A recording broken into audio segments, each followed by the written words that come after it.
How was the dinner, Madanko? Are you sure your donkey is still alive? Why you say that?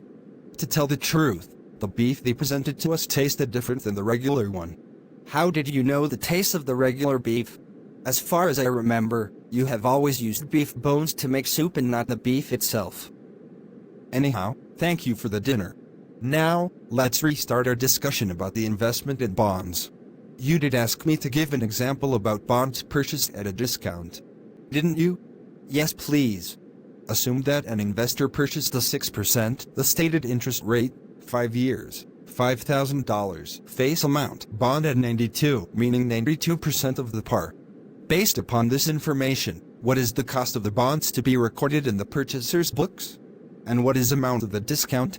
Madanko, I invited you for the dinner to bribe you and to avoid answering your questions. No. Please answer. Okay.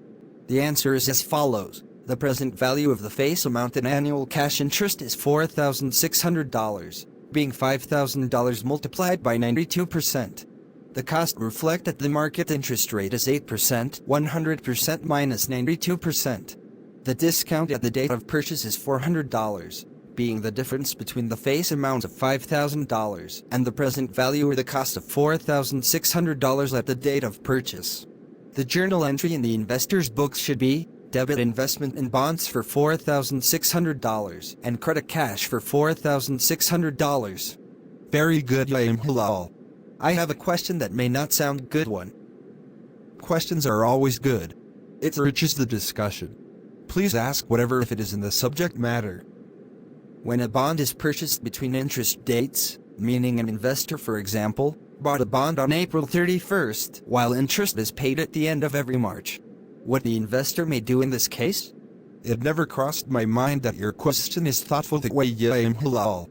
When a bond is purchased between interest dates, the investor generally pays to the issuer that amount of interest that has accrued since the last interest payment. In your example, the investor pays for the interest accrued for the whole month of April. On the next interest payment date, the investor receives a full payment of interest for the year. We reached our destination. It was a nice trip, Ramadan. See you, Halal.